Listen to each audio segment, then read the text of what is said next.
Ceci est un livre audio autogénéré par Google. Afrique, politique publique, sécurité, défense. Afrique, politique publique, sécurité, défense. Collection dirigée par Dominique Bangoura. Cette collection a pour objet de publier des analyses qui portent sur l'ensemble des politiques publiques en Afrique.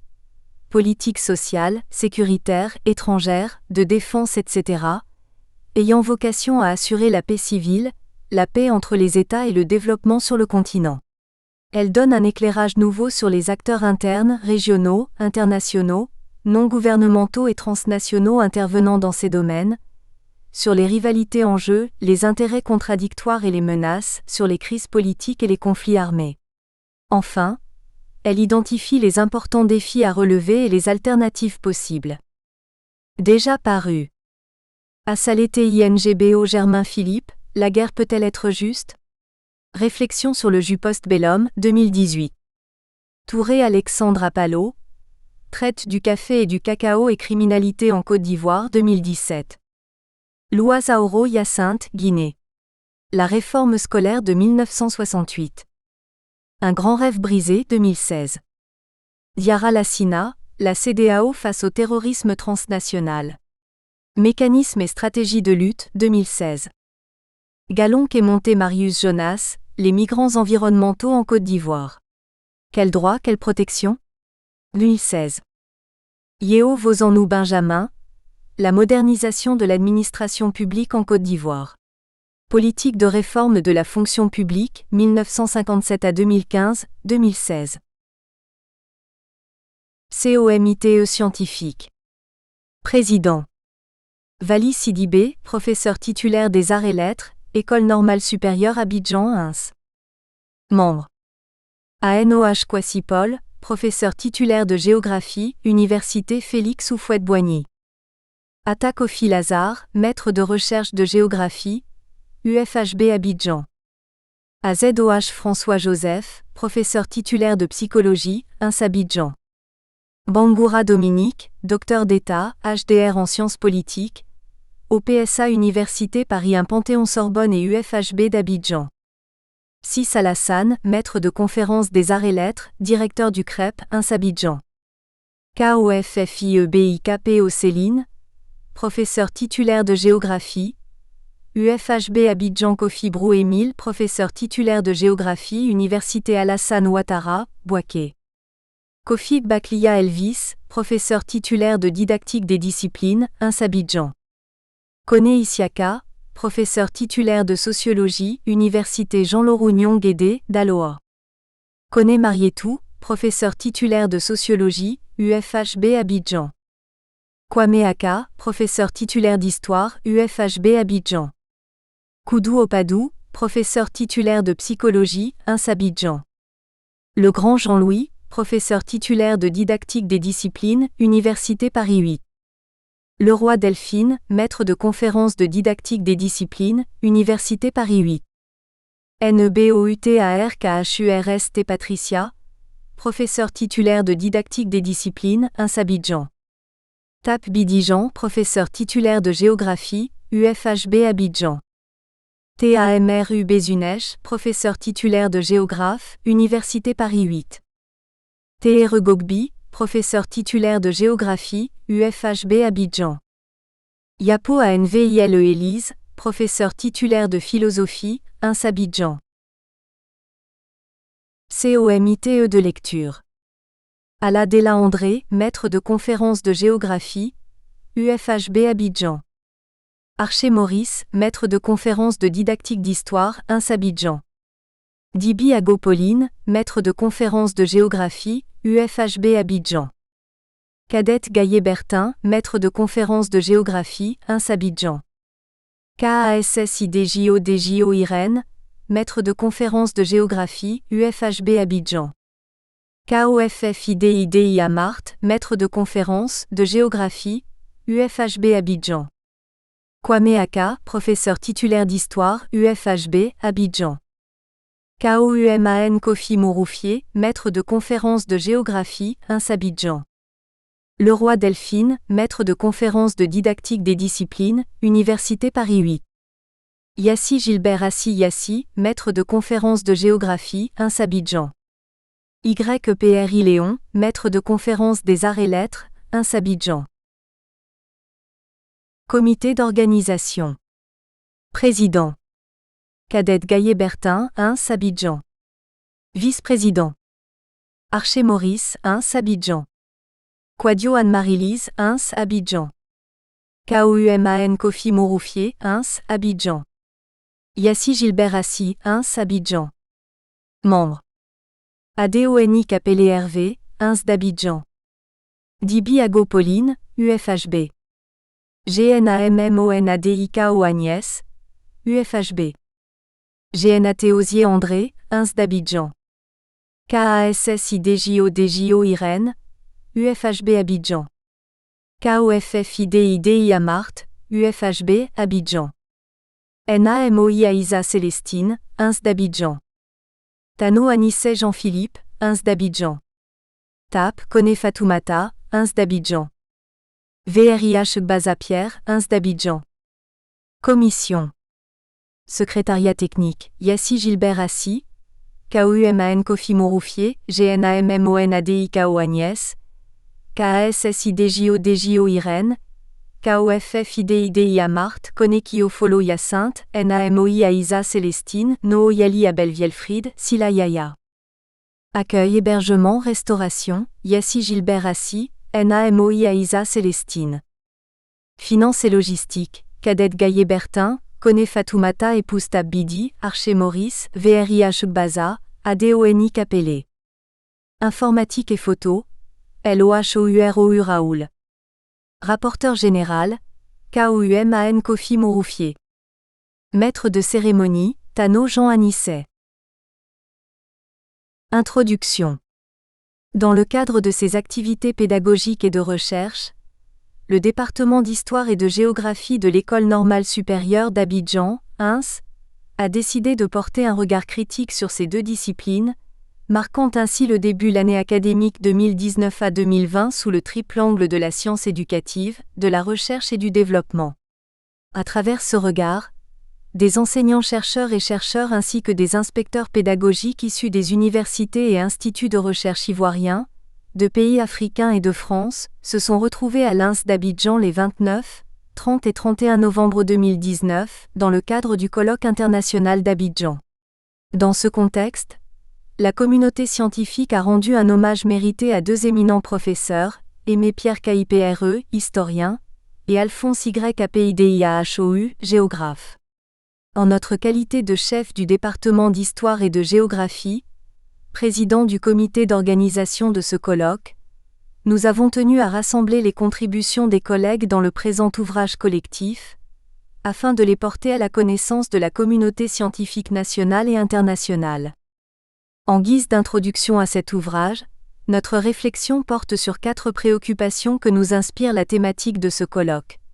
L'histoire et la géographie, discipline d'éducation, de recherche et de développement.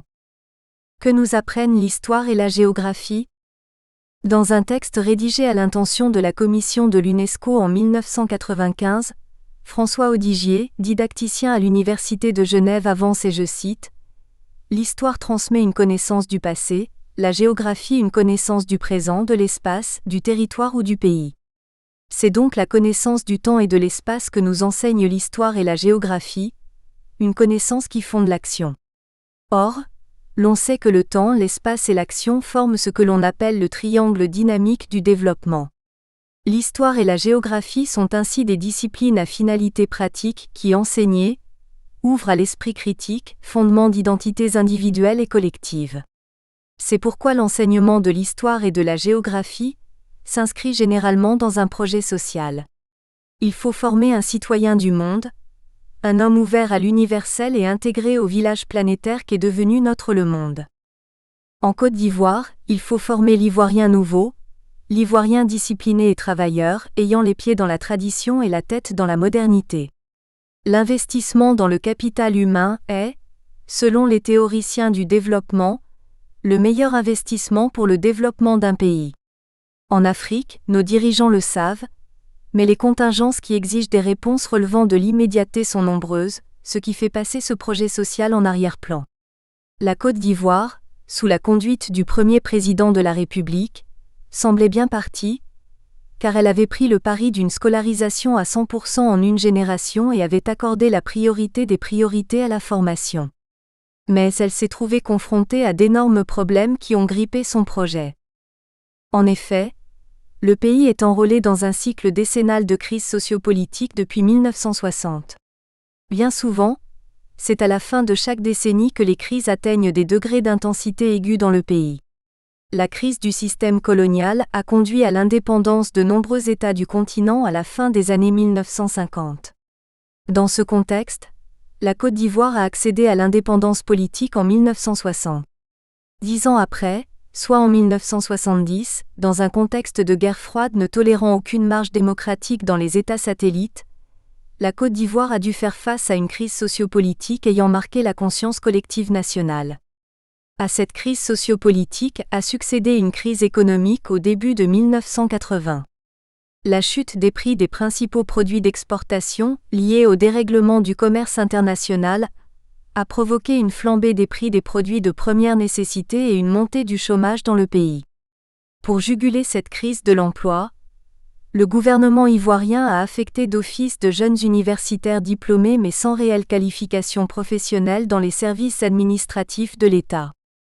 À la fin de la décennie 1980, les bouleversements politiques survenus à l'échelle mondiale, avec en prime l'effondrement du mur de Berlin et la dislocation de l'ex-Union soviétique, ont provoqué un changement des perspectives démocratiques en Côte d'Ivoire. Le pays a dû s'ouvrir au pluralisme politique en avril 1990, non sans mal, car cette ouverture démocratique a été accompagnée de violences de toutes sortes jusqu'à la fin de la décennie 1990. La violence armée s'est muée en une guerre de rébellion en 2002. Malgré l'implication internationale dans la gestion de cette crise, le pays n'a pu faire l'économie d'une guerre en 2010. Chacun connaît les dimensions internationales du dernier conflit ivoirien. Nous sommes à la fin de la décennie 2010 et les signaux de déflagration sont palpables. Que devons-nous faire pour vaincre le cygne indien ? À l'échelle du continent africain, la plupart des États sont en proie à la violence armée. La Libye 2011, le Mali 2014, la République centrafricaine 2014, le Burkina Faso 2015, le Cameroun 2018 et le Soudan du Sud 2018 sont aspirés tour à tour par des tensions sociales et politiques muées en affrontements armés entre différentes factions ou groupes d'intérêt. Dans le même temps, à partir du nord-est du Nigeria, des mouvements armés se réclamant d'une idéologie étendent leur emprise dans le bassin du lac Tchad et à travers les différents États de l'Afrique de l'Ouest, Niger, Mali, Burkina Faso, Côte d'Ivoire. Ces situations conflictuelles qui persistent sur le continent, notamment à travers les mouvements de révolte en Algérie, en Tunisie et au Soudan, sont souvent convoquées pour justifier des mouvements migratoires à travers toute l'Afrique et en direction des autres continents. Ces constats montrent que les crises affectant les États du continent sont à l'image des ouragans et des typhons dévastateurs. Les centres d'incubation sont souvent très éloignés des espaces qui servent de théâtre d'opération. C'est ce que développent différents auteurs, notamment Béatrice Guibelin dans Les conflits dans le monde, Approche géopolitique, seconde édition, Armand Collin en 2016 et Philippe Boulanger dans Géographie militaire et géostratégie, Enjeux et crises du monde contemporain, seconde édition, Armand Collin en 2015. Les conséquences des conflits armés. Les conséquences de ces conflits sont multiples et désastreuses pour les sociétés et leurs territoires, pour les économies, et plus globalement pour la gouvernance des États ainsi affectés. En effet, la fin d'un conflit génère toujours dans les États affectés un univers de détresse et de violence qu'occupent d'anciens soldats, d'enfants issus de familles déstructurées ou d'orphelins sur fond de pauvreté et d'exclusion. Sans éducation et sans modèle, ces jeunes ayant perdu tout repère dans la société se constituent en gangs et se livrent à la violence. En Amérique latine, notamment dans la région du Triangle du Nord, Guatemala, Honduras et Salvador, on les appelle les Maras, Gaïds Mi-Nation 2011, 105 à 112. En Côte d'Ivoire, ces groupes sont désignés sous l'expression d'enfants en conflit avec la loi. Les conséquences de ces crises ne sont pas réduites à la production de territoires de détresse et de violence, que certains auteurs qualifient de zone grise, Gaïds Mi-Nation 2011, 201, à l'intérieur des États. Elle pose la question même des identités collectives et leur lecture dans l'espace initial des États et des communautés en situation de migrantes.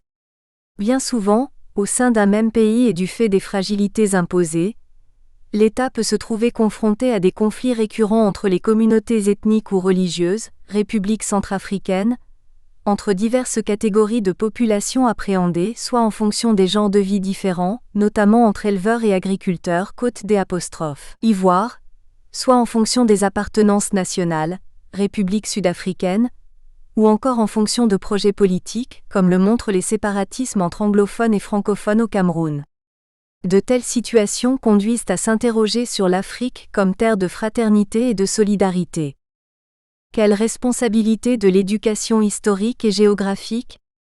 Ces contradictions auxquelles sont exposés les États africains ont des incidences sur les processus de développement, entendus ici comme l'ensemble des politiques et des actions menées par les pouvoirs publics en charge de la gouvernance des États, pour assurer un bien-être social et le plein épanouissement des populations. Sous ces rapports, les secteurs de la formation, de l'éducation et de la recherche sont plus spécifiquement interpellés. En effet, les secteurs de l'éducation ont pour mission de forger dans la conscience collective des comportements de responsabilité, de paix et de développement durable ou, tout simplement, de compréhension des mutations en cours. Les sociétés et leurs territoires, objets d'analyse de l'histoire et de la géographie, se trouvent ainsi en première ligne dans toutes les formes et les niveaux de mobilisation indispensables à la définition des politiques publiques et des actions de développement. Or, dans un monde africain en perpétuel réaménagement et en proie à des bouleversements sociopolitiques et socio-économiques, ces contradictions ont des effets sur les temps d'apprentissage, des incidences sur les curricula, sur la production et l'actualisation des savoirs. C'est pour revisiter les fonctions sociales de l'histoire et de la géographie au regard des mutations en cours, que le thème proposé à la réflexion des enseignants-chercheurs dans le cadre du présent colloque est opportun. Le cadre choisi est l'École normale supérieure d'Abidjan, une institution d'enseignement supérieur en charge de la formation des formateurs et des encadreurs du système éducatif ivoirien. Rendre un hommage aux professeurs Pierre Kaiperze et Alphonse Yapeidiahou. C'est l'occasion qu'ont choisi les historiens et géographes œuvrant au sein de cette institution, pour rendre un hommage à deux enseignants-chercheurs, en l'occurrence les professeurs Aimé Pierre Kaiperze, professeur émérite d'histoire contemporaine, et Alphonse Yapeidiahou, professeur émérite de géographie. En effet, en vue de promouvoir les finalités éducatives de ces deux disciplines, Pierre Kaiperze et Alphonse Yapeidiahou ont œuvré de longues années durant au sein du département d'histoire et de géographie de l'INS. Dans le cadre de leur mission, les deux enseignants-chercheurs ont contribué à la définition des programmes d'enseignement, à l'organisation des tâches pédagogiques, à l'animation de la recherche, à la communication scientifique, à la réforme de l'école normale supérieure, ainsi qu'au renforcement de la qualité du niveau de recrutement des futurs enseignants. Au plan de la recherche, les deux éminents chercheurs, dont les travaux sont nombreux, explorant chacun des champs de recherche très variés, se rencontrent sur deux objets essentiels à la compréhension de l'évolution de la société ivoirienne, à savoir la ville et l'urbain d'une part, la décentralisation et les acteurs d'autre part. Pierre Kaiperze retrace l'urbanisation de la Côte d'Ivoire et articule ses progrès avec les éléments essentiels de la question coloniale, donc des rapports de dépendance. Alphonse Yapeidiahou présente les dynamismes urbains autant comme porteurs de développement que révélateurs des inégalités sociales. En cela, les quartiers précaires des grandes métropoles se déclinent comme les marqueurs les plus significatifs dans l'espace. Pour lui, la décentralisation qui procède d'une institutionnalisation des territoires et qui fait émerger de nouveaux acteurs, constitue un analyseur de la gouvernance urbaine et une opportunité de mobilisation citoyenne. Finalement, pour Pierre Kaiperze et Alphonse Yapeidiahou, l'espace urbain est un livre à feuilleter pour comprendre aussi la Côte d'Ivoire. Sur le plan institutionnel, le professeur Pierre Kaiperze a été ministre de l'Éducation nationale, puis ambassadeur de la République de Côte d'Ivoire en France. Quant au professeur Alphonse Yapeidiahou, Il a été directeur du Centre de recherche en éducation et des productions à l'École normale supérieure d'Abidjan. Il assume à présent les fonctions de directeur de l'école doctorale en sciences sociales à l'Université Paris 8, France, d'où il continue de développer un partenariat positif entre les institutions universitaires et de recherche françaises et ivoiriennes. Au total, par leurs enseignements, leurs travaux de recherche et par leurs positions institutionnelles respectives, les professeurs Pierre Kipre et Alphonse Yapidihou ont contribué à forger, dans la conscience de plusieurs générations de cadres ivoiriens, une mentalité de citoyens responsables, conscients des enjeux du développement et capables d'affronter les défis de notre société. Pour toutes ces raisons, ils méritent la reconnaissance de la communauté scientifique et universitaire, notamment celle de l'École normale supérieure d'Abidjan. Cette reconnaissance est d'autant plus légitime que les valeurs sociales pour lesquelles ces deux éminents scientifiques se sont investis en mobilisant leurs énergies, à la fois dans la diffusion du savoir et dans la recherche, se trouvent confrontés à de nouveaux enjeux sur le continent. En guise de conclusion, nous tenons à remercier les initiateurs de ce colloque ainsi que l'ensemble des participants pour leur contribution à la réflexion. Nous adressons nos sincères remerciements au gouvernement ivoirien, à travers le ministre de l'Enseignement supérieur et de la Recherche scientifique qui a accepté de présider cette activité scientifique, ainsi que le professeur Henriette Dagri-Diabaté, historienne et grande chancelière de l'Ordre national de la République de Côte d'Ivoire pour l'élan de mobilisation et de soutien manifesté autour des organisateurs de cette activité scientifique. Fait à Abidjan, le 29 octobre 2019. Bertin G. Cadette. Président du comité d'organisation. Commandeur dans l'Ordre national de la République de Côte d'Ivoire. Allocution d'ouverture. Par Dr Abdallah Albert Mabri TOIKEUSSE. Ministre de l'Enseignement supérieur et de la Recherche scientifique. Président du colloque. Monsieur le représentant du professeur Henriette Dagri-Diabaté, Grande. Chancelière de l'Ordre national de la République de Côte d'Ivoire. Monsieur le représentant de l'UNHCR à Abidjan. Monsieur le directeur de l'École normale supérieure d'Abidjan. Monsieur le président de l'Université Félix Houphouët-Boigny de Cocody. MMES et MM, les doyens des UFR des universités de Côte d'Ivoire. Monsieur le chef du département d'Histoire et Géographie de l'INS, président du comité d'organisation du colloque international d'Abidjan. MMES et MM, les enseignants-chercheurs et chercheurs. Chers étudiants. Mesdames et messieurs, c'est pour moi un réel plaisir et un agréable devoir de me retrouver parmi vous à l'École normale supérieure d'Abidjan, à la faveur de ce colloque organisé à l'initiative des enseignants-chercheurs de cette institution, en particulier les historiens et les géographes que je remercie. L'INS fait partie des fleurons des institutions d'enseignement supérieur de notre pays, avec une particularité, celle de former les formateurs et les encadreurs du système éducatif. À ce titre, l'INS a contribué à former de nombreux cadres compétents qui exercent dans les différents secteurs de la vie nationale. Le premier responsable de l'enseignement supérieur ne saurait être indifférent aux activités qui se déroulent à l'INS. Je suis donc venu pour saluer et encourager les initiateurs de cette activité scientifique, au premier rang desquels son directeur, le professeur Sidibé Vali, ainsi que l'ensemble du personnel d'encadrement et du personnel administratif. Le thème de ce colloque, l'histoire et la géographie, discipline d'éducation, de recherche et de développement est en résonance avec les objectifs du gouvernement qui a inscrit la formation au centre de ses priorités.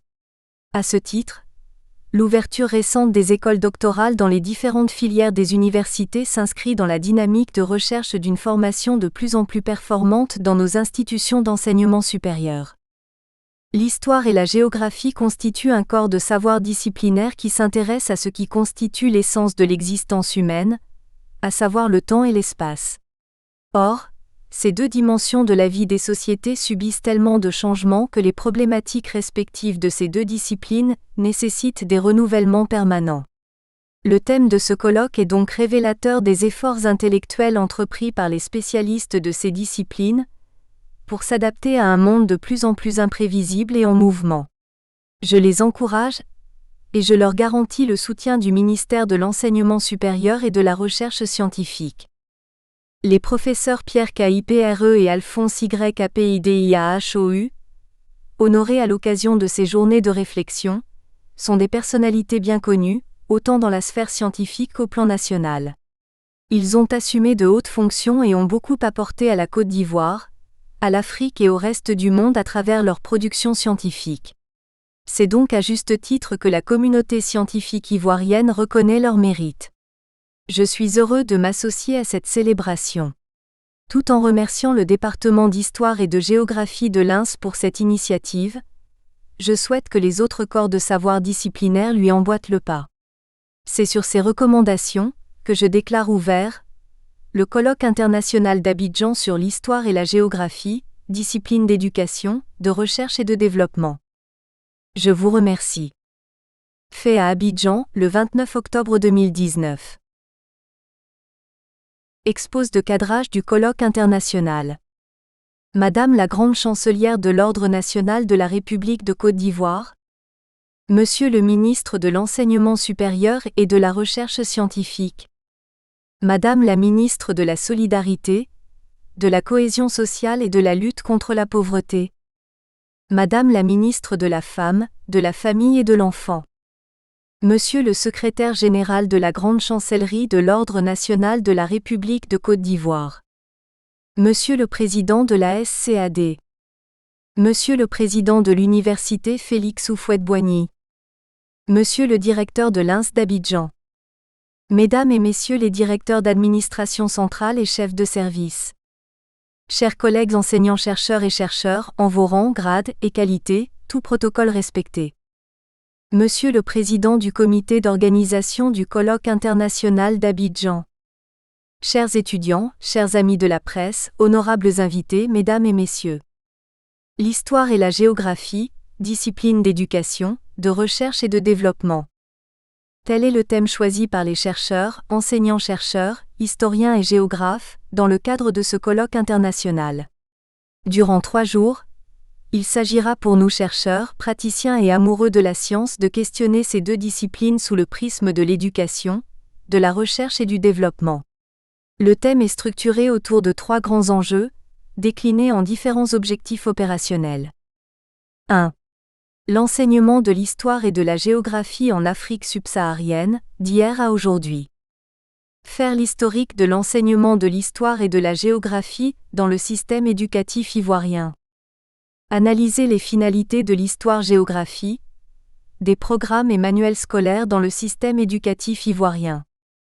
Déterminer le rôle et la place de l'école normale supérieure dans la formation initiale et la formation continue des formateurs et encadreurs d'histoire-géographie. 2. Les discours pédagogiques en histoire et en géographie autour de l'environnement, des migrations et des conflits sociaux. Mettre en exergue la place du défi migratoire dans l'enseignement de l'histoire et de la géographie, dans les systèmes éducatifs en Afrique. Décrypter la place de la question environnementale, dans l'enseignement de l'histoire et de la géographie dans les pays africains. Analyser la part des conflits sociaux en Afrique, dans les curricula de l'histoire et de la géographie. 3. Le temps et l'espace dans les futures stratégies de formation des formateurs et des encadreurs éducatifs en Afrique subsaharienne. Diagnostiquer les nouvelles voies de production des savoirs disciplinaires en histoire et en géographie. Envisager les nouvelles compétences numériques et les nouveaux axes de diffusion des savoirs disciplinaires dans les écoles et dans la société ivoirienne. Entrevoir la place de la recherche dans la formation des formateurs en histoire et en géographie. Bien avant, ces différents objectifs opérationnels ont fait l'objet d'appels à communication. Au terme de cet exercice scientifique, 26 résumés ont été retenus par un comité scientifique mis en place à cet effet. Les contributeurs et les membres du comité scientifique proviennent du Gabon, du Cameroun, du Bénin, de la France et de la Côte d'Ivoire. Qu'il me soit permis de saluer chaleureusement nos collègues d'ici et d'ailleurs qui nous font l'amitié de s'associer à nous, pour réfléchir ensemble sur les problèmes qui minent le système éducatif des pays de l'Afrique subsaharienne.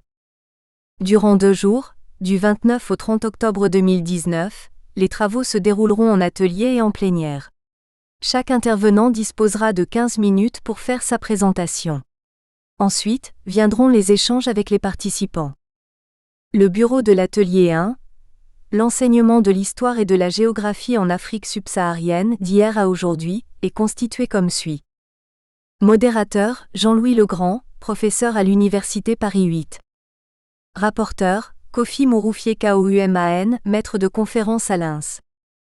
L'atelier 2, les discours pédagogiques en histoire et en géographie autour de l'environnement, des migrations et des conflits sociaux, sera animé par modérateur, Bézunej Tamru, professeur à l'Université Paris 8. Rapporteur, Stéphane Dolly, maître assistant à l'Université FHB. Après les travaux en atelier, dans l'amphithéâtre Mamadou Koulibaly, les participants au colloque auront droit à une série d'interventions de collègues du Nord sous forme de partage d'expériences sur les formations délocalisées et le système LMD. Mesdames et messieurs, je souhaite plein succès à nos travaux. Je vous remercie. Yassi Gilbert Assi. Maître de conférence. Vice-président du comité d'organisation. Responsable du secrétariat technique.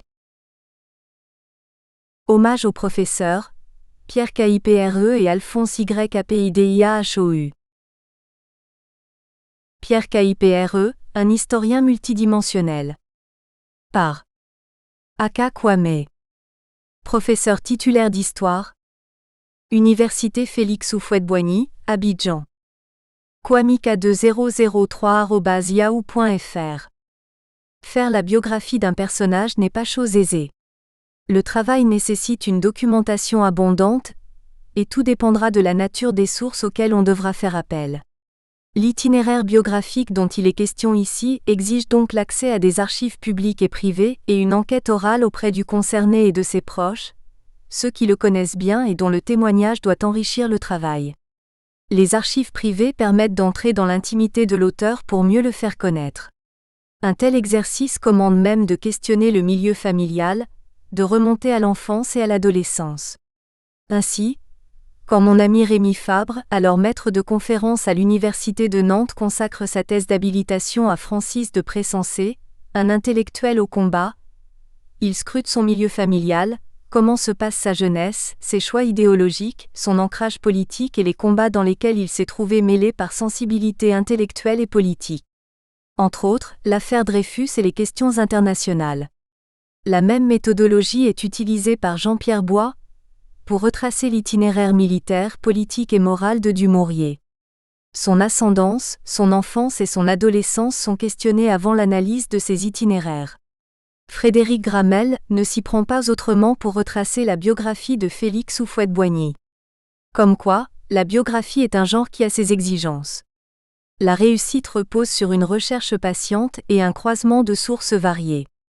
Pour présenter Kipre Pierre-Aimé Rémy, je ne dispose que de renseignements limités, circonscrits à son parcours intellectuel et professionnel. Ce qui n'est déjà pas mal, mais m'oblige seulement à une biographie intellectuelle et politique, pour reprendre l'expression de Madeleine Reberiou dans sa préface à la thèse sur Francis de Pressensé de Rémi Fabre. Mon intervention va donc se limiter à présenter l'homme et son parcours intellectuel, sa formation universitaire, son œuvre d'historien compétent et multidimensionnel, les fonctions occupées et les distinctions honorifiques qui lui ont été décernées. 1. Pierre Kipre, origine familiale et formation intellectuelle. N'ayant pas pu l'interroger personnellement pour les raisons que l'on sait, ni interroger ses proches, je ne dispose que de peu d'éléments sur son origine familiale, son enfance et son adolescence n'y apparaissent pas. Le document en ma possession indique seulement qu'il est né le 23 février 1945 à Danané, dans l'ouest de la Côte d'Ivoire, aujourd'hui région du Tompi. Ses parents immédiats n'y apparaissent pas, à plus forte raison ses ascendants. C'est que nous, ces anciens étudiants, n'avons pas eu des contacts suivis et personnels pour le connaître vraiment. C'est Bertin Cadette, l'un des organisateurs du colloque, qui m'a obtenu quelques informations par ses contacts. On sait ainsi que son père était un bêté du village de Bobois-Baouan dans la région de Daloa, qu'il était un instituteur de métier qui termina sa carrière comme directeur d'école à Marcory où il prit sa retraite. Sa mère, Boukenalu, est une femme Yakuba de Baneu dans la région de Danané. Pierre Kipre est père de 3 enfants, 2 filles et un garçon. On ne sait rien de son cursus primaire et secondaire. S'est-il déroulé en Côte d'Ivoire et dans quelle localité? Ce qui est connu avec certitude, c'est la fin du cycle secondaire en France, à Châlons-en-Champagne où il obtient son baccalauréat série A philosophie en 1965. Son itinéraire universitaire largement renseigné est des plus classiques. Il s'effectue de façon régulière et sans interruption ni redoublement, le signe d'une intelligence au-dessus de la moyenne, celui d'un bon étudiant. Il revient en Côte d'Ivoire pour le début des études universitaires. Il n'y passe qu'une année, à l'université d'Abidjan où il débute des études en lettres classiques en 1966. Il repart en France l'année suivante, cette fois à l'université de Caen où il obtient sa licence d'histoire et géographie en 1967. L'université de Caen, pour mémoire, accueillait beaucoup d'étudiants ivoiriens. C'était une université à la pointe des recherches en histoire quantitative grâce à son centre de recherche d'histoire quantitative. Pierre Chonu, qui y enseignait avant de passer à Paris 4 Sorbonne, a rendu compte des travaux de ce centre dans sa communication au colloque du CNRS à Lyon en octobre 1970 sous le titre « Les enquêtes du Centre de recherche d'histoire quantitative de Caen ». Il abandonnera plus tard le quantitatif pour garder le sériel qui, selon lui, englobe toutes les histoires quantitatives et les dépasse. Il le présente comme un système d'alliance privilégiée avec des sciences humaines, anthropologie, ethnologie, psychologie collective, démographie. La licence en poche, c'est Paris qui l'accueille. Paris 1 d'abord pour la maîtrise, puis Paris 7 qu'il ne quittera plus, y ayant trouvé définitivement sa voie. C'est à Paris 7 Jussieu, dans l'unité de recherche associée au CNRS Tiers-Monde, Afrique Noire que dirige Catherine Coqueryvidrovitch, qu'il termine son itinéraire universitaire, le DEA et la thèse d'État, le 3e cycle ayant été transformé en thèse d'État soutenue avec brio en 1981. Le choix de Paris 7 explique sans doute son ancrage historiographique et méthodologique. L'histoire coloniale, l'histoire urbaine que Catherine Coqueryvidrovitch venait de lancer dans les années 1980 dans son laboratoire qui accueillait beaucoup d'étudiants africains. La thèse de Pierre Kipre constitue l'un des modèles réussis de cette nouvelle recherche et le privilège accordé aux archives coloniales. Paris 7 partage cette vocation avec Aix-en-Provence, où l'équipe de Jean-Louis Miege travaille dans la même direction. Parallèlement au DEA, il prépare le CAPES d'histoire-géographie à l'École normale supérieure de la rue d'Ulm. Après quoi, il rentre à Abidjan pour être recruté en qualité d'assistant d'histoire moderne et contemporaine à l'École normale supérieure qu'il ne quittera pas jusqu'à sa retraite. Pierre Kipre, recruté en 1972, fait partie de la première génération des historiens de métier ivoiriens, sortis cette année-là des universités françaises. Sa brillante thèse d'État, très consultée par les thésards de Paris 7, obtient le prix Noma 87 pour l'édition en Afrique, un prix décerné par la fondation S-Noma de Tokyo et l'université d'Oxford. Retenons que Pierre Kipre, dont la formation se déroule dans les meilleures universités françaises et à Normale Sup à Paris, apparaît comme un privilégié. Cette formation très solide explique sans aucun doute le succès de sa carrière universitaire et l'abondance de sa production scientifique. 2. Pierre Kipre, un historien COMPETENT et multidimensionnel. La carrière universitaire de Pierre Kipre se passe de façon régulière comme sa formation universitaire parisienne. Assistant en 1972 à 1977, maître assistant en 1978 à 1980, maître de conférences en 1981 à 1985 et professeur des universités en 1986. Pierre Kipre gravit tous les échelons universitaires en seulement 14 ans de carrière, 8 ans après la maîtrise d'assistanat.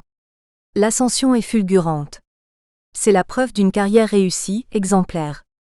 C'est la première preuve de sa compétence intrinsèque.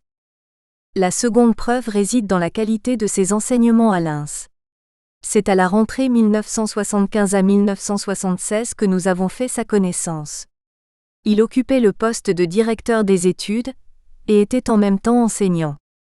En première année, Lui contemporanéiste, nous dispensait un cours d'histoire ancienne, la romanisation de l'Afrique du Nord, un cours difficile pour de nouveaux étudiants sortis à peine du lycée sans aucun prérequis. Mais le cours était dispensé avec clarté et compétence. En deuxième année, le cours portait sur la Chine du XIXe siècle, c'était la même maîtrise du contenu et la même assurance. À l'examen du cap CEG théorique, nous avons eu à commenter une carte industrielle sans une formation préalable en méthodologie du commentaire de carte. Aujourd'hui, une telle nouveauté aurait soulevé un tollé de protestation et un arrêt de cours, voire même une interpellation de l'autorité au nom de la paix sur le campus. Nous l'avions fait sans difficulté, puisque le cours nous donnait des éléments pour travailler. Toutefois, la grande difficulté avec Pierre KIPRE, c'était le niveau des notes car autant il est compétent, autant il était extrêmement rigoureux et très cher en notes. Mais nous avions de bons enseignants. Le système de contrôle continu et d'interrogation surprise nous avait habitués à travailler régulièrement et à être toujours prêts, l'étudiant s'attendant à être interrogé à tout moment. C'est pourquoi, orienté à l'université pour la licence après le cap CEG théorique, un bon élève de l'INS revenait l'année d'après avec sa licence en poche. Je veux citer quelques-uns des enseignants qui nous ont marqués, Pierre KIPRE, Alain Tirefort et Nicolini. Ils ont fait aimer l'histoire à certains d'entre nous car en raison de la cherté des notes et du caractère jugé abstrait de l'histoire, beaucoup de nos amis préféraient la géographie plus pratique. On était 8 à choisir volontairement et sans contrainte l'histoire en deuxième année. Les autres nous ont rejoints sous la contrainte de l'administration, donc forcés. La troisième preuve est le nombre impressionnant de ces publications, et la variété des territoires labourés. Madeleine Reberioux ne dit-elle pas qu'il y a plus de demeures dans la maison de l'histoire, au vaste toit ? D'abord le nombre, 15 ouvrages personnels publiés de 1975 à 2019, directeur de 5 ouvrages collectifs publiés de 1981 à 2012, 30 chapitres dans des ouvrages collectifs de 1983 à 2017. Il a préfacé l'ouvrage de Justine Koné-Katina, Économie et développement en Afrique. La contradiction principale, sortie chez l'Harmattan en 2018. Enfin, Pierre KIPRE est auteur de 28 articles scientifiques. Avec près de 58 articles, 15 ouvrages personnels et 5 ouvrages collectifs, Pierre KIPRE est un auteur particulièrement fécond. Enfin, il impressionne par la variété des territoires de l'historien qu'il fréquente. L'histoire urbaine, son domaine de prédilection, l'histoire politique surtout en abordant les questions de notre temps comme la souveraineté, le nationalisme et la nationalité, les conflits régionaux, la crise de l'État-nation, les frontières, les migrations en Afrique noire, la construction des identités nationales et la question des étrangers, les relations internationales ainsi que l'histoire économique, histoire rurale, le commerce interrégional ouest-africain. L'introduction de l'ouvrage collectif CO dirigé avec Léonard Harding est particulièrement éclairante. Il aborde aussi les conditions économiques de l'indépendance à l'ère de la mondialisation, l'histoire de la Côte d'Ivoire, la formation d'un peuple, l'histoire coloniale. Sa thèse d'histoire urbaine aborde des thématiques très novatrices comme la marginalité, la vie en ville et la création des postes militaires comme un moyen de saisie du territoire ivoirien par le colonisateur français, sur le modèle des Romains en Afrique du Nord. Les historiens sénégalais qui travaillent la marginalité le considèrent comme un maître dans le domaine. Pierre KIPRE a eu aussi une vie professionnelle bien remplie sanctionnée par des distinctions honorifiques. 3. Un ITINERAIRE professionnel, REUSSI. Pierre KIPRE a enseigné pendant 35 ans l'histoire à l'INS d'Abidjan. Ce qu'il faut pour prendre une retraite bien méritée. Mais en dehors de l'INS, son point d'attache, il a effectué des missions d'enseignement dans d'autres universités ivoiriennes et étrangères. Université d'Abidjan et de Bouaké, Paris 1, Paris 7, EHESS, Université de Hambourg et Abdou Moumouni de Niamey, mission d'enseignement mais aussi de recherche. En plus de ses charges d'enseignement, il s'est occupé de 1988 à 1993 de la recherche et des publications de l'INS. Pierre KIPRE a occupé le poste de ministre de l'Éducation nationale dans le gouvernement d'Henri Konan Bédy de 1993 à 1999 et, à ce titre, Il a présidé la CONFEMEN de 1997 à 1999. Parti du gouvernement après le coup d'État, il a présidé pendant 3 ans le jury international du prix UNESCO pour la paix par l'éducation, 2000 à 2003, l'Institut d'études géostratégiques pour l'intégration en Afrique de l'Ouest, de 2001 à 2006, c'est un organisme privé basé à Abidjan. L'année suivante, sous le régime de Laurent Gbagbo, il est nommé ambassadeur de la Côte d'Ivoire en France, poste qu'il occupe de 2007 à 2010. De 2009 à 2010, il est nommé par le président à la tête de la Commission nationale du cinquantenaire de la Côte d'Ivoire. Enfin, Pierre Kipre est membre de plusieurs sociétés savantes africaines et françaises. Membre de l'Association des historiens africains depuis 1972, de l'Association des chercheurs de l'Afrique de l'Ouest depuis 2003, de la Société française des africanistes depuis 2003, de l'Académie des sciences, des cultures africaines et des diasporas depuis 2003 et depuis 2015, de la Société française de géopolitique. Pierre Kipre est fait officier des Palmes académiques françaises en 1994 et commandeur de l'Ordre national de l'éducation nationale de Côte d'Ivoire en 2007. Fait à Abidjan, le 29 octobre 2019. Hommage au professeur Pierre Kipre. Par Gilbert Gonin, directeur de l'IHAAA, Abidjan. gilbertgonin@yahoo.fr. 1. Ma rencontre avec le professeur Pierre Kipre. Je ne sais plus la note que j'avais obtenue au premier devoir d'histoire que le professeur Pierre Kipre nous a fait faire en première année à l'école normale supérieure, en octobre 1978. Dans tous les cas, même si je la connaissais cette note, je ne vous l'aurais pas dite. Interprétez cela, si vous voulez, comme un signe de modestie. Ce que je sais en revanche, et je peux le dire sans me tromper, c'est que cette note a fait réfléchir plus d'un étudiant quant à savoir s'il était oui ou non bien à sa place en histoire. Je peux affirmer que certains ont conclu que leur place était ailleurs qu'en histoire, et ils en ont tiré les conséquences. J'ai donc été étudiant du professeur Pierre Kipre 2 années durant, sans le connaître vraiment, avant d'être orienté à l'université de Cocody. En réalité, très peu d'entre nous voulaient approcher le professeur, de peur qu'il nous approche à son tour en plein cours en nous interrogeant. Ne valait-il pas mieux rester dans l'anonymat ? Dans la pénombre en quelque sorte, car n'est-ce pas vrai qu'on pêche mieux en eau trouble ? Je ferai la connaissance vraie du professeur en 1981, après cet échange avec le professeur WONDJ Christophe, à la suite d'une épreuve écrite de l'examen de fin d'année de licence, l'épreuve dite hors programme qui se faisait à l'oral. Oui, je ne peux parler de Pierre Kipre sans parler de Christophe WONDJ qui interrompit mon interrogation pour me demander « Que comptes-tu faire après la licence ?» Surpris par la question, je répondis « Professeur, je viens de l'école normale supérieure, si la licence marche, je retourne à la normale pour préparer le CAPES. » Tu n'es pas intéressé par la recherche ? Tu ne veux pas faire une thèse, dit-il. Oui, professeur, ça m'intéresse, mais je viens de l'INS. Bon. Passe me voir après les résultats, si tu es admis. Est-ce à dire que mon interrogation avait été bonne ?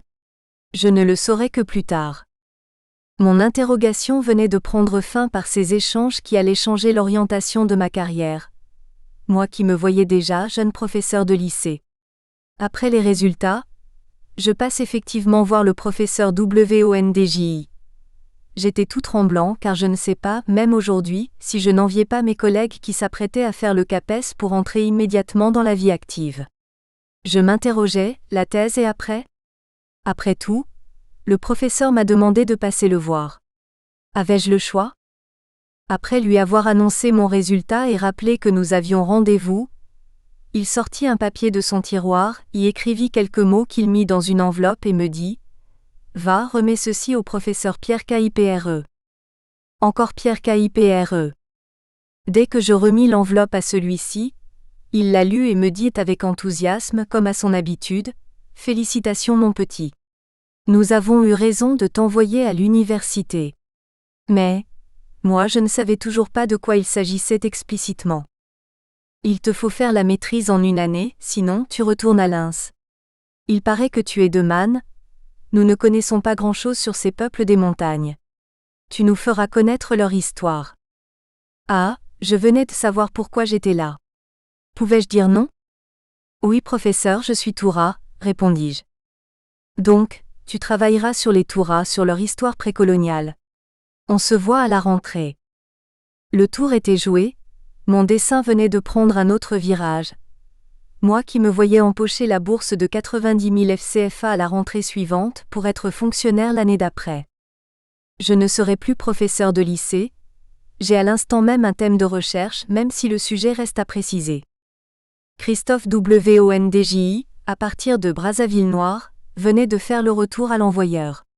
C'est là que commence mon aventure avec le professeur Pierre Kipre, qui alla en se bonifiant. 2. Pierre Kipre, mon directeur de mémoire de maîtrise.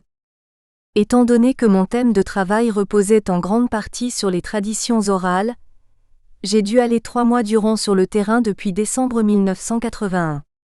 Je revins du terrain en février 1982. Or, février 1982, pour qui s'en souvient, marque le début de l'une des grèves les plus significatives de l'enseignement supérieur en Côte d'Ivoire et le professeur Pierre Kipre était le secrétaire général du puissant syndicat à l'origine de cette grève, le SYNARES. Ainsi, à mon retour de l'enquête de terrain, le jour même où j'avais rendez-vous avec mon encadreur pour un premier rapport du terrain, je me porte naïvement à son bureau à Lens. On me dit qu'il est au siège du SYNARES. Je m'y rends puisque, me disais-je, nous avons rendez-vous. Dès que je le salue, il me dit en tenant des feuilles en main. Tiens jeune homme, va avec d'autres, distribuer ces papiers, on doit en finir avec ce vieillard. Je n'eus même pas le temps de savoir de quoi il s'agissait. Il s'agissait en fait des mots d'ordre de grève du SYNARES à distribuer, notamment au lycée classique afin d'inviter le secondaire à suivre le mouvement. Me voici distributeur de mots d'ordre de grève qui étaient pour l'administration des tracts. Nous avons donc été pourchassés par des policiers. Ce même soir, l'université était fermée de même que toutes les cités universitaires, les maîtres étaient traqués et avec eux les étudiants. Nous étions tous dans le maquis. Il fallait s'organiser autrement pour écrire le mémoire de maîtrise, dont la durée ne devait pas être extensible en dépit de la grève. Mais le maître était dans le maquis. Que faire? Je mis la grève à profit pour transcrire et commencer l'exploitation de mes données recueillies sur le terrain, étant donné que les bibliothèques universitaires étaient fermées. Cela dura 2 mois environ. Quand nous nous retrouvons 2 mois après, soit en avril, j'avais une esquisse du plan, une introduction et quelques éléments de rédaction du mémoire. Tu n'étais donc pas en grève? Me demanda le professeur. Je ne savais que répondre. Dire non peut être considéré comme si je n'étais pas solidaire des enseignants alors que je me trouvais en face du patron de la grève. Dire oui revenait à expliquer la source et le comme de ce travail. Devant mon embarras, le professeur ajouta lui-même, « C'est bien.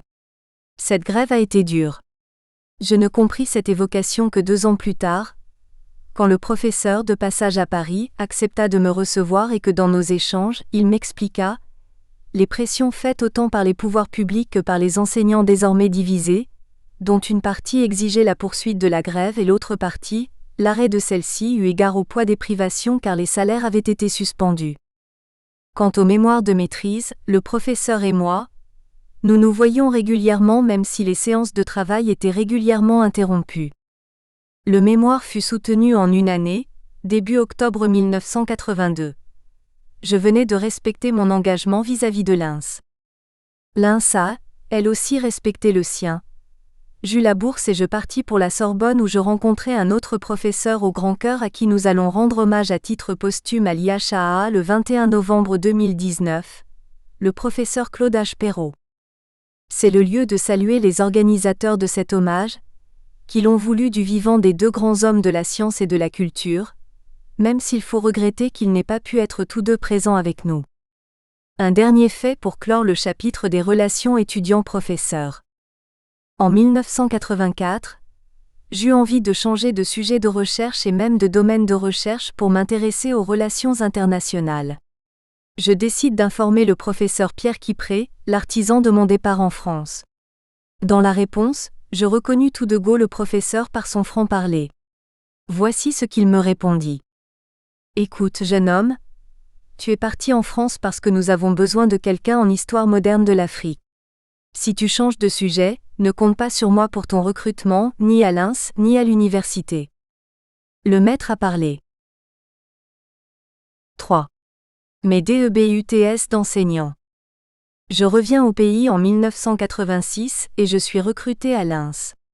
Je me vois confier le cours magistral sur l'Afrique à l'ère des grands empires. Ah. C'est l'histoire médiévale, or moi je suis moderniste.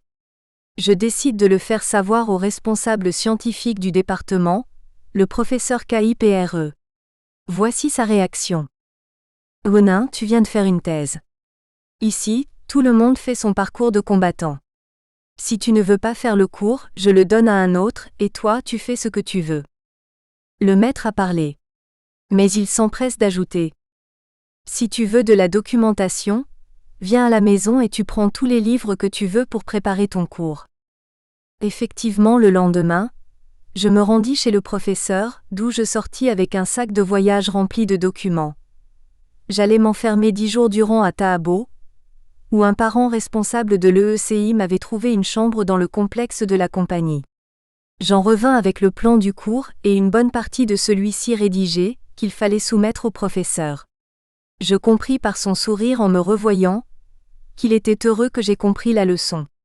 Il ne fit que quelques retouches et me dit tout simplement : « Tu es sûr que tu vas faire tout cela en une année ? » J'ai partagé le même espace avec le professeur 6 années durant, avec 2 années de responsabilité de département. Nous étions comme les enfants ou même les dauphins de Pierre KIPRE. Je sais que c'est avec un peu d'amertume qu'il a accepté mon transfert à l'université, mais nos relations sont restées telles, d'autant plus que lui allait occuper un poste ministériel, celui de l'Éducation nationale. Nos relations se sont poursuivies, mais comme on me demandait de témoigner de mes relations avec l'homme des sciences, je vais devoir m'arrêter là, non sans rappeler cet autre échange que nous avons eu après sa nomination au poste de ministre de l'Éducation nationale. Comme tout le monde, j'allais le féliciter, mais à la différence de tout le monde, je ne puis m'empêcher de lui traduire mon regret de perdre pour la science, l'un des meilleurs historiens de l'Afrique, au profit de la politique politicienne et d'en savoir plus sur sa nomination. L'homme qui m'a toujours marqué par son franc-parler, me répondit. Gonin, je suis aujourd'hui au sommet de ma carrière, mais n'est-ce pas à toi que je demande souvent si les virements sont faits ? Dois-je vivre ainsi toute ma vie ? Cette carrière ne nous met pas à l'abri des besoins, même primaires. J'avais compris. C'était cela mes rapports avec le grand frère, le maître, le professeur Pierre KIPRE aimé. Je retiens du professeur son franc-parler, son enthousiasme, son amour pour le travail bien fait et son attachement à l'homme. Je vous remercie. Fait à Abidjan, le 29 octobre 2019. Alphonse Yapi et le professeur Alphonse YAPIDIAHOU, l'homme et l'enseignant-chercheur. Par Simplice Yapi Afou. Directeur de recherche honoraire. Université Félix Houphouët-Boigny de Cocody, Abidjan. simpliceafou@gmail.com. Je voudrais exprimer mon estime aux organisateurs de ce colloque, et mes remerciements pour m'avoir invité à parler de mon ami Yapi, que dis-je, le professeur Alphonse Yapi Diaou. De nombreuses personnes ici présentes le connaissent comme collègue ou comme maître, d'autres pour ses travaux de recherche. Mais très peu connaissent Alphonse Yapi. Dans mon intervention, je vous parlerai de l'homme, Alphonse Yapi, de son parcours professionnel et de ses travaux scientifiques. 1. L'homme. Ces derniers temps, pour nous amuser, nous nous appelons indifféremment chef ou patron. Mais pour être très sérieux, l'homme m'appelle Afou, et moi je l'appelle Yapi. Nous ne nous appelons presque jamais par nos prénoms respectifs, et cela depuis plus de 30 ans sur les 53 ans d'amitié. Est-ce un signe de respect de l'un pour l'autre ? Ou est-ce un moyen de nous valoriser, de mettre en exergue les personnalités, excusez-moi du peu que nous sommes devenus dans nos communautés professionnelles ? Voilà donc un bon sujet pour ceux qui passent tout leur temps à réfléchir et à disserter. L'élève Alphonse. Avant de bénéficier de l'amitié du professeur Yapi Diaou, je fis la connaissance d'un tout jeune élève de 6e du collège moderne d'Adzopé, le tout nouveau collège, dont ce jeune homme était membre de la toute première promotion d'élèves. Nous étions en 1966. La Providence voulut que pour un temps, il habitât sous le même toit que moi. Cet élève-là, nous l'appelions Alphonse. Je l'appelais ainsi, et Alphonse me rendait l'appareil puisqu'il n'avait nul choix. En ce temps-là, seul le prénom Simplice était mon identifiant. C'est donc en 1966 qu'Alphonse et moi avions appris à nous connaître et à nous apprécier réciproquement. Après le BEPC, il fut orienté en 1970 au lycée de Bingerville que je venais de quitter la même année pour la France. Après son baccalauréat, et au bout d'un an passé à l'université d'Abidjan, il se lança encore à Matrousse en France. Là-bas, nous étions chacun à un bout de la France ou presque, lui à Toulouse au sud et moi à Amiens au nord de ce pays. Mais nous fûmes à une même école de la vie de l'époque, insufflée par le vent des mouvements politiques et sociaux de mai 1968, et ceux des mouvements de libération nationale à travers le monde. Les implications. Je vous en dirai 2 mots plus tard. Lorsqu'en 1982, Yapi rejoignit, en qualité de chercheur associé, l'Orstom de Petit Bassam où j'exerçais comme chercheur, nous bénéficiâmes de cette proximité professionnelle qui cimenta encore davantage notre vieille amitié. Et depuis, aucun nuage n'est venu assombrir les horizons de cette solide relation. Et même avec le temps tous les deux, nous pouvons encore aujourd'hui savourer cette vérité de Montaigne, qu'un ami véritable est une douce chose. Son portrait. Ce que j'ai retenu chez le garçon de 6e, c'est le fait qu'il était fort sympathique et surtout sincère. Ce que j'ai envié à cet élève, c'est son ouverture précoce aux autres. Contrairement à moi qui étais très sélectif et associable, pour reprendre un qualificatif qu'une amie chère m'avait attribué en 1992, lorsqu'après mon séjour à Carcassonne dans sa famille, j'avais choisi d'effectuer mon voyage retour sur Montpellier en train plutôt que d'aller dans la voiture de sa sœur aînée et de son beau-frère. Nous paraissons 2 antithèses dialectiques, comme le disait un condisciple de classe d'économie. Et pourtant, quelle robustesse de notre amitié! Est-ce l'effet de l'unité des contraires? Ou est-ce simplement, pour citer Montaigne au sujet de l'inexplicable raison de la profonde amitié qui le liait à la Boétie, parce que c'était lui, parce que c'était moi. Certains des traits de caractère évoqués ci-dessus collent encore à la peau de Yapi. Bien plus tard, il en acquit d'autres tels que l'opiniâtreté et la générosité. Il est aussi très épris de justice, ce qui a pu conditionner son engagement syndical. Yapi le syndicaliste. Pour revenir à mes 2 mots sur les implications, la même école de la vie de l'époque. Nous étions Yapi et moi militants de l'Union des élèves et étudiants de Côte d'Ivoire, UNECI. Nous disions à l'époque UNECI grand U pour marquer la différence avec le précédent syndicat du même nom, inféodé au parti unique d'alors. Yapi fut très actif au sein de ce syndicat dont il fut, à une période, membre du comité exécutif.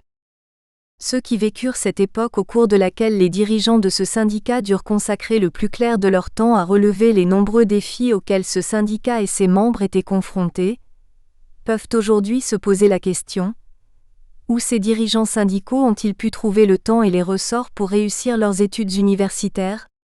En Côte d'Ivoire, Yapi garda pendant plusieurs années sa veste de syndicaliste en occupant le poste de secrétaire général de la section SYNARES de l'École normale supérieure d'Abidjan. Dans les années 1990, la plupart de ses anciens camarades syndicaux rejoignirent les partis politiques légalisés à la faveur du multipartisme. Mais Yapi resta de marbre face à ce déferlement des intelligences et des énergies dans les chapelles politiques et ce, malgré les sollicitations de plusieurs de ses anciens camarades. Le détour de Yapi par le syndicat a contribué à forger un homme plus que sociable, un homme humble et généreux. Mon ami est humble et généreux, surtout dans le transfert des connaissances. Yapi n'aime pas faire la publicité de ce qu'il sait. Il n'aime pas non plus qu'on fasse sa publicité. Ce qu'il aime, c'est partager ce qu'il sait, pourvu que les autres en soient demandeurs. En intrépide ennemi de la suffisance et de la fanfaronnade, Yapi se rend toujours accessible et bienveillant. Il sait écouter, il conseille et offre sans calcul les opportunités qui sont de son ressort. Le détour de Yapi par le syndicat a également fait de lui un homme qui ne rechigne point à la tâche, un homme qui assume pleinement ses responsabilités. Ce n'est pas son sens de la solidarité familiale, ni celui de son engagement conjugal qui contrediront ce trait de caractère. Mon ami a un sens aigu de la responsabilité familiale. Dans sa philosophie de vie, l'homme a choisi de ne point abandonner ceux qui sollicitent ses services. Ainsi, il est resté toujours solidaire de son village et de sa grande famille. N'a-t-il pas, avec son épouse, offert aux écoliers de son village une bibliothèque ? Qui, des membres de sa famille l'ayant sollicité, ne put trouver auprès de lui une oreille attentive, une parole de consolation, un geste réconfortant ? Mon ami ne badine pas avec un engagement conjugal. Yapi conjugue la vie conjugale en cœur avec ses fidèles compagnons que sont responsabilité, loyauté et fidélité. Un témoignage, à l'époque des grands programmes de recherche à l'Orstom de Petit-Bassam et des grandes enquêtes qu'il nécessitait, le centre de Petit-Bassam, 9 rue Fleming, en zone 4C, grouillé d'enquêteurs et surtout d'enquêteuses. Il y avait là pêle-mêle, des respectables, des vertueuses, des innocentes, des nécessiteuses, des libidineuses et j'en passe. De ma position, au sein du cercle des privilégiés de ce centre de recherche, je fus plusieurs fois témoin et d'autres fois instruit par des collaborateurs, des nombreux cas de provocation, de pièges déstabilisateurs dont mon ami fut sorti indemne et ayant tout l'honneur sauf. Certaines fois, pour exprimer son mépris poli pour ses agissements, il feignait de ne pas comprendre le jeu et les avances compromettantes des mange-mille ou mange-francs CFA. Et j'ai toujours à l'esprit cette ritournelle de son plus fidèle lieutenant de l'époque, feu Dr Issa Ouattara qui pour le chahuter, mais professeur, ça c'est non-assistance à personne en danger. Mon ami est un époux de dialogue et de consensus. Comme vous allez l'apprendre, quelquefois, le consensus peut même reformater le look d'une personne. Tenez. Au cours d'un séjour de vacances en juillet 1995, dans un endroit paisible et isolé, le couple Yapi Diaou se rend compte que monsieur avait oublié de quoi se raser la barbe. Au bout de quelques jours, le visage vira au décor poivre et sel. Le dialogue et le consensus qui en étaient issus firent de Yapi, le barbu actuel. 2. Son parcours professionnel. Yapi obtint le baccalauréat au lycée classique et moderne de Bingerville, la licence, la maîtrise, le DEA et le doctorat de 3e cycle à l'université de Toulouse-Le Mirail, et le doctorat d'État ès lettres et sciences humaines, spécialité géographie à l'université de Paris 8. Sur le plan du cursus, il débuta sa carrière en qualité de chargé d'études à la direction du plan du ministère du Plan et de l'Industrie, en 1982. 1982 à 1996, chercheur associé à l'Orstom, actuel IRD. 1982, recruté comme assistant à l'École normale supérieure d'Abidjan. 1985, inscrit sur la liste d'aptitude aux fonctions de maître assistant par le CAM. De 1989 à 1991, il bénéficia du statut de chercheur en accueil au centre Orstom de Bondy avec le grade de chargé de recherche.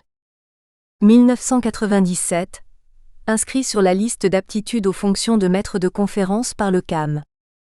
1997 à 2004, responsable scientifique du département d'histoire et géographie de l'université de Bouaké.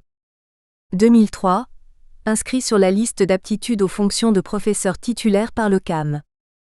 2004, il obtint sa qualification aux fonctions de professeur des universités par le Conseil national des universités CNU, en France. Depuis le 1-9-2005, professeur, Université de Paris 8, chercheur au laboratoire des dynamiques sociales et recomposition des espaces, LADIS, UMR 7533. Sur le plan de la gestion et de l'administration des programmes scientifiques. Direction de programmes de recherche. Il fut de 1982 à 2016 responsable de 9 programmes ou opérations de recherche. 1982 à 1984 responsable de l'opération Habitat sur les zones industrielles, dans le cadre du programme Industrialisation et Urbanisation en Côte d'Ivoire, programme Orstom, ministère du Plan et de l'Industrie. 1989 à 1990 responsable du programme intitulé Production et la distribution des matériaux de construction dans l'agglomération d'Abidjan. Programme CRDI. 1989 à 1991, responsable du site abidjanais et membre de la coordination scientifique du programme intitulé Droit foncier intermédiaire et production de la ville en Afrique de l'Ouest. Action scientifique programmée, CNRS-TORS-TOM.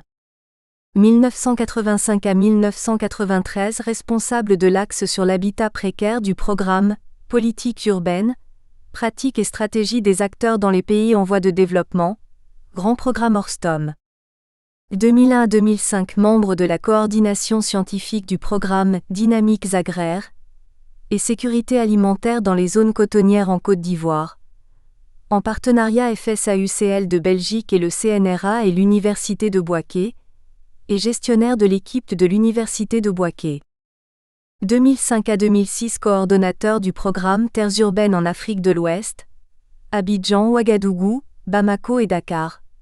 Programme du réseau de recherche comparative, CODESRIA. 2008 à 2011 coordonnateur des équipes LADIS et responsable du site abidjanais du programme Dynamique territoriale à la périphérie des métropoles du Sud. Programme ANR-AIRD sur les périphéries dans les Sud, Péri-Sud, en partenariat avec l'INS, les universités de Bouaké et Cocody. 2014 à 2016 Port-au-Prince.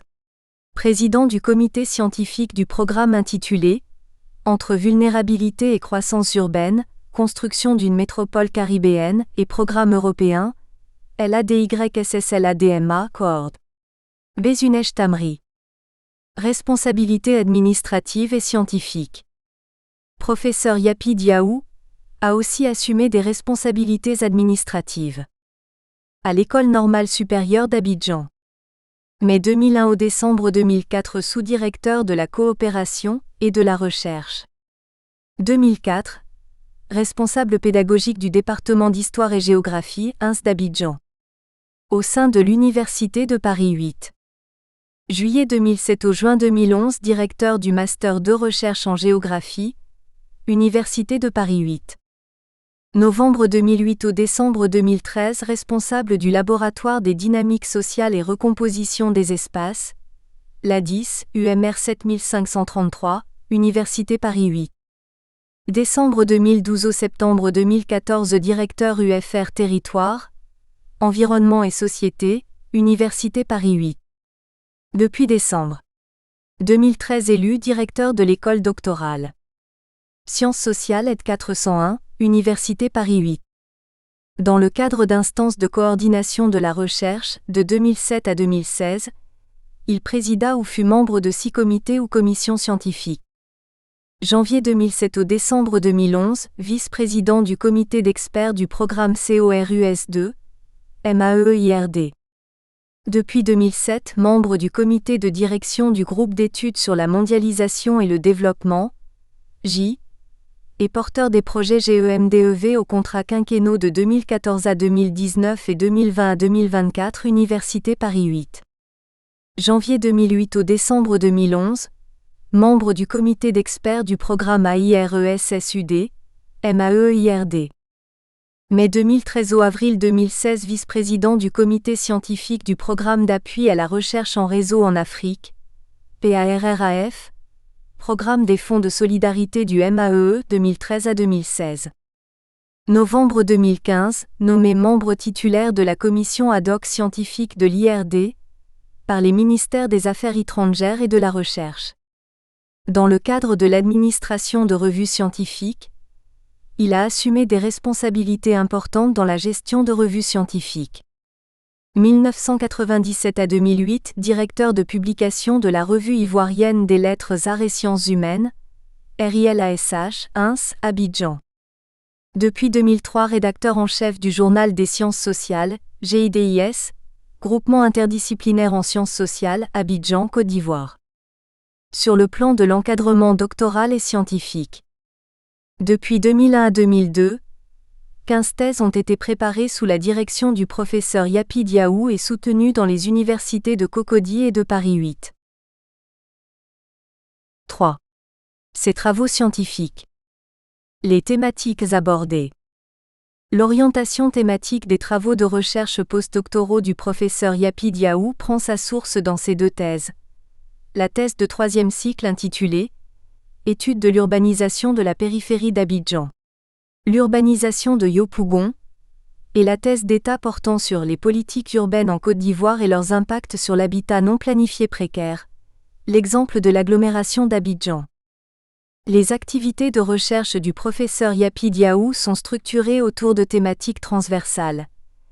Les dynamiques territoriales métropolitaines, les politiques urbaines, les inégalités sociales et spatiales, la périurbanisation et la gestion foncière, les vulnérabilités sociales et territoriales, les jeux d'acteurs et leurs effets sur la construction ou la remise en cause des équilibres, la mondialisation, les politiques et stratégies de développement urbain durable.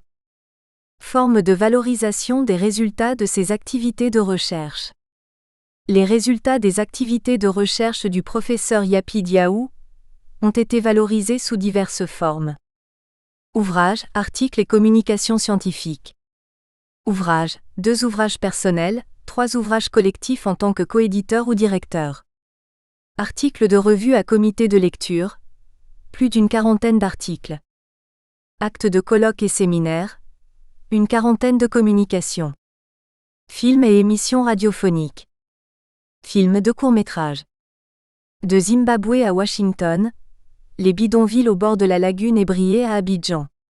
Film réalisé avec la collaboration du Centre audiovisuel diocésain de Carcassonne, sur les bidonvilles d'Abidjan, durée 24 minutes. Vivre en ville dans la série L'homme et la nature. Orstom FR3, durée 52 minutes. Émissions radiophoniques, 3 émissions. La matinale d'Afrique 2. La recherche scientifique, outils pour le développement en Afrique, invité de la rédaction. 11 mars 2016, animation Eric Azomba et Ibi Naizer Diki. Autour de la question. La recherche en réseau en Afrique, invité de Caroline Lachowski le mardi 19 mai 2015, RFI Paris. Le livre de la semaine. Présentation de Baraque et pouvoir dans l'agglomération abidjanaise, invité de Marie Maktar Nyang, un dimanche de janvier 2001, RTI Abidjan. Activité d'expertise. Le professeur Alphonse Yapi Diaou a participé à une 12aine de travaux d'expertise, en Côte d'Ivoire, au Mali et au Tchad. Conclusion. Pour présenter le professeur Yapi Diaou à des personnes, je dis souvent « C'est mon ami, il ne sait rien faire d'autre que l'enseignement et la recherche. » Je sais qu'une chère amie, moitié de Yapi, ne sera pas totalement heureuse d'entendre cela. Elle me dira que Yapi sait aussi l'aimer et qu'il est le meilleur cuisinier de sauce d'arachide. Mesdames et messieurs, nous sommes aujourd'hui tous fiers du parcours universitaire et scientifique du professeur Yapi Diaou. Ce que la plupart ne savent pas, c'est que ce professeur de géographie à l'université de Paris 8 aurait pu tout simplement répondre présent à l'appel des analphabètes d'Assikoy, son village. En effet, en classe de cours préparatoire 2e année, il s'essaya pendant quelque temps à l'aventure de l'école buissonnière, en réaction au décès de son père auquel il était très attaché. Yapi et le professeur Yapi Diaou, ici présents, doivent se souvenir du petit Alphonse qui allait se réfugier dans les broussailles parsemées de manguiers où il pouvait se délecter à volonté des mangues bio bien juteuses du début des années 1960. C'était un problème dramatique, ardu, posé au gamin Alphonse de l'époque. Heureusement que l'humanité ne se pose que des problèmes qu'elle peut résoudre, comme Yapi et moi ne cessons de le ressasser. Et Alphonse, avec l'aide de son oncle maternel que nous appelons affectueusement gouverneur, a pu trouver la méthode adaptée pour résoudre le sien et devenir le professeur Alphonse Yapi Diaou que vous avez aujourd'hui devant vous. Je vous remercie. TEMODIGNAGE sur le professeur Alphonse YAPIDIAHOU. Par Gilbert Assiyassi. Maître de conférence. École normale supérieure d'Abidjan. Laboratoire Ville Société Territoire. yassiga@yahoo.fr. Madame la Grande Chancelière de l'Ordre national de la République de Côte d'Ivoire. Monsieur le Ministre de l'Enseignement supérieur et de la Recherche scientifique. Madame la Ministre de la Solidarité, de la Cohésion sociale et de la lutte contre la pauvreté. Madame la ministre de la Femme, de la Famille et de l'Enfant. Monsieur le secrétaire général de la Grande Chancellerie de l'Ordre national de la République de Côte d'Ivoire. Monsieur le président de la SCAD. Monsieur le président de l'Université Félix Houphouët-Boigny.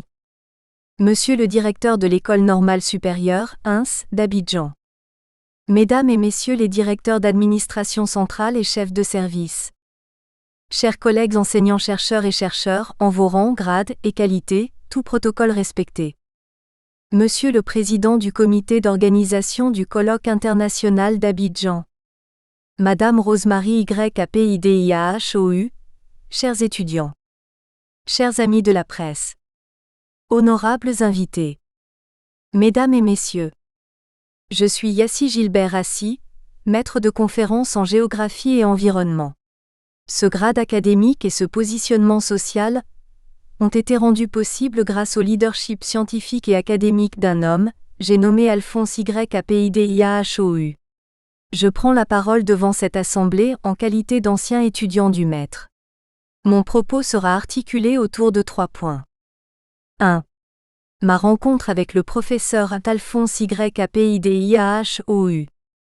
2. Professeur Alphonse YAPIDIAHOU, mon directeur de thèse.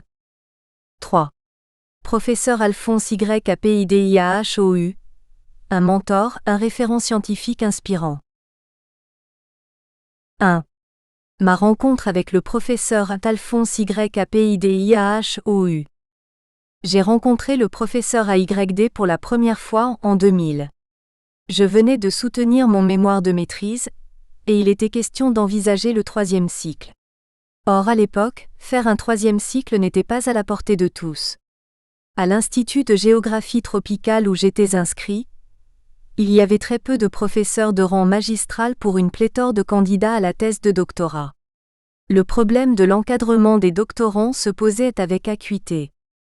Il fallait donc trouver une solution alternative, si nous voulions faire la thèse qui constituait à nos yeux un objectif majeur.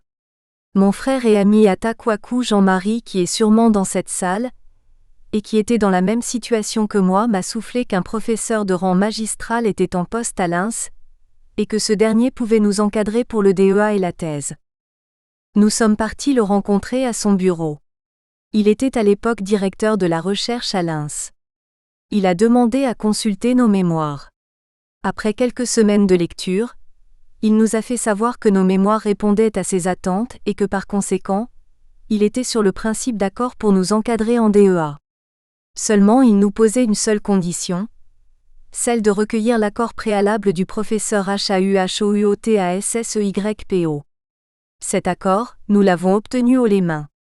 Il nous a chaleureusement félicités, et a établi avec chacun de nous un chronogramme rigoureux de travail en vue de la rédaction du mémoire de DEA. Après l'obtention de ce diplôme, Atakwaku Jean-Marie obtient une bourse étrangère pour la thèse à l'Université de Nantes. Quant à moi, j'obtiens une bourse Côte d'Ivoire. 2. Professeur Alphonse YAPIDIAHOU, mon directeur de thèse.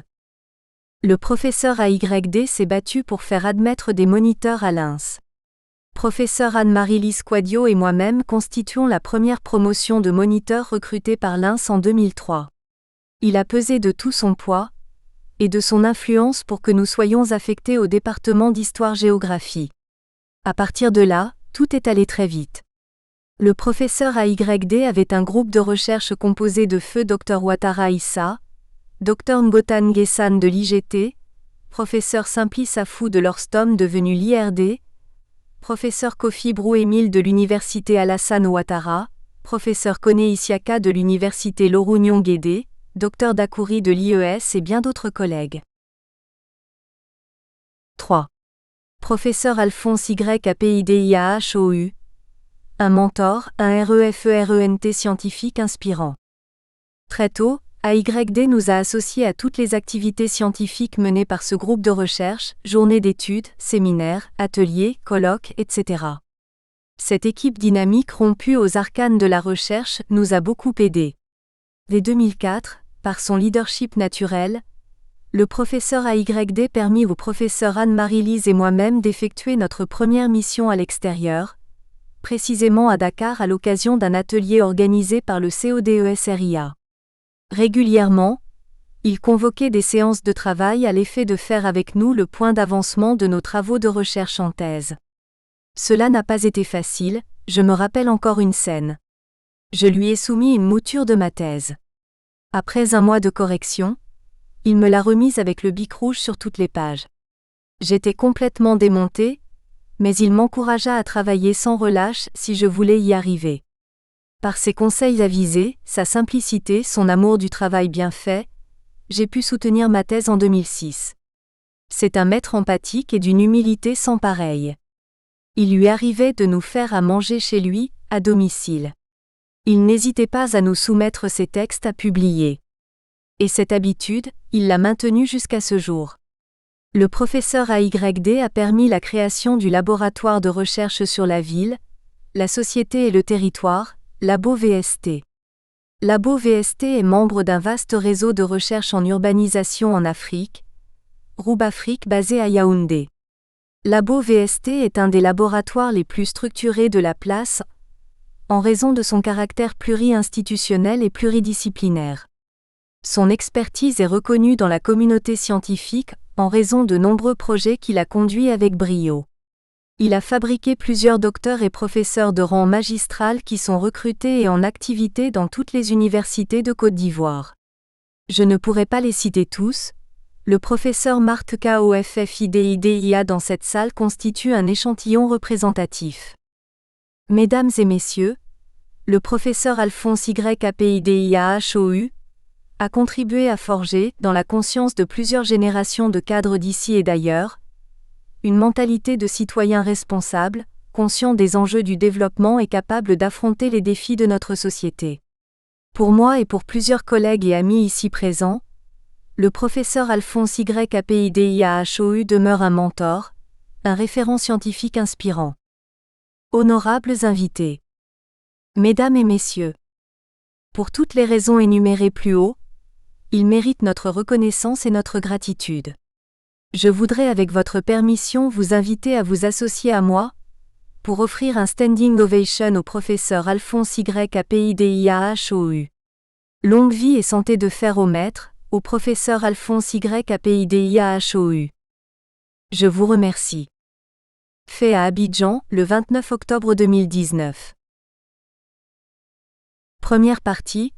L'enseignement de l'histoire et de la géographie en Afrique noire d'hier à aujourd'hui. Chapitre 1. Les programmes d'enseignement d'HISTOIREGEOGRAPHIE dans les collèges et lycées en Côte d'Ivoire de 1960 à nos jours. Permanence et rupture. Goli Kwaku Lazare, IES, MENETFP. golilazare@yahoo.fr. Cadette Gaillet-Bertin, maître de conférence, INS d'Abidjan. oupo57@gmail.com. Résumé.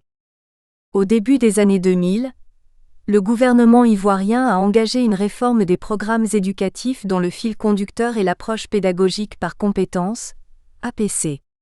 Ce processus touche toutes les disciplines d'enseignement, dont l'histoire et la géographie, qui avait déjà été en 1995 le vecteur d'une réforme des programmes sous l'appellation de programme de souveraineté. Le présent exercice traite de la dynamique des programmes éducatifs d'histoire et de géographie des collèges et lycées ivoiriens depuis 1960, en lien avec les enjeux et défis du développement de la Côte d'Ivoire. Sur la période indiquée, l'étude retrace l'évolution des contenus des programmes, fait ressortir les thèmes permanents et ceux qui en sont élagués, explique les raisons justifiant les choix opérés dans les programmes ainsi que l'option prise pour les approches pédagogiques nouvelles. Sous ces rapports, les changements de programme d'histoire-géographie, les finalités de l'enseignement de cette discipline, ainsi que la place des processus didactiques et pédagogiques qui accompagnent la mise en œuvre des réformes constituent des objets d'analyse et de préconisation. Mots-clés, histoire-géographie, enseignement secondaire, permanence, rupture, réforme, préconisation. Introduction. La décennie 1990 a été marquée par l'émergence de l'approche pédagogique par compétences en Amérique du Nord et en Europe. En Afrique, Les systèmes éducatifs africains adoptent cette approche 10 ans plus tard. Expérimentée en Côte d'Ivoire dès 2006, l'approche par compétences, APC, se généralise à tous les niveaux du système éducatif, notamment grâce à l'extension en 2018 des nouveaux programmes aux classes terminales. Cependant, l'élaboration et la réforme des programmes scolaires sont plus anciennes. Cette étude présente les réformes des programmes éducatifs d'histoire et géographie de 1960 à 2018. Sur la chronologie indiquée, il s'agit de faire un inventaire des contenus des programmes, afin d'en ressortir les thèmes permanents et ceux qui en sont élagués. L'étude analyse les fondements des options opérées par les décideurs du système éducatif, notamment en ce qui concerne le maintien ou le retrait de certains thèmes, ainsi que l'adoption des approches pédagogiques nouvelles. Sous ce rapport, les contextes des changements, les finalités, la place des processus didactiques et pédagogiques dans les réformes engagées, ainsi que les acteurs impliqués dans ces processus font l'objet d'analyse. Depuis plusieurs décennies, les résultats au brevet de l'enseignement du premier cycle et du baccalauréat en histoire et géographie sont régulièrement en deçà de la moyenne. Dans un contexte de renouvellement permanent des méthodes pédagogiques, on s'interroge sur la pertinence des approches pédagogiques nouvelles sur l'évolution des programmes d'histoire et de géographie dans les collèges et lycées. D'autant plus, le débat sur l'approche par compétences pose la question de la nature de la compétence elle-même et celle des curricula. Aussi, la place des situations d'apprentissage dans le processus didactique et des types d'évaluation correspondant à cette approche est-elle un objet d'interrogation? Dans le cadre de cette étude, l'analyse s'appuie sur les contenus des programmes d'enseignement des années 1970, 1980, 1990, 2000 et 2010, disponibles dans les services du ministère de l'Éducation nationale, de l'enseignement technique et de la formation professionnelle. Elle repose également sur la compulsion des guides officiels de l'enseignant d'histoire-géographie, ainsi que sur des rapports de commission pédagogique nationale relatifs au recadrage des programmes. En plus des sources écrites, des professionnels de l'Inspection générale de l'éducation nationale, de la direction de la pédagogie et de la formation continue, ainsi que des formateurs de l'École normale supérieure d'Abidjan ont été interrogés. L'exploitation des informations recueillies a permis de dégager 3 moments forts qui caractérisent l'évolution des programmes d'histoire-géographie des collèges et lycées de 1960 à nos jours. L'ère des programmes éducatifs externes aux réalités nationales, 1960 à 1976, de la pédagogie par objectif à la construction des programmes de souveraineté, 1979 à 2000, approche par compétences et l'internalisation des programmes éducatifs. 2006 à 2018. Nous espérons que vous avez apprécié cet aperçu. Pour continuer à écouter ce livre audio sur Google Play Livres, utilisez le lien dans la description de la vidéo.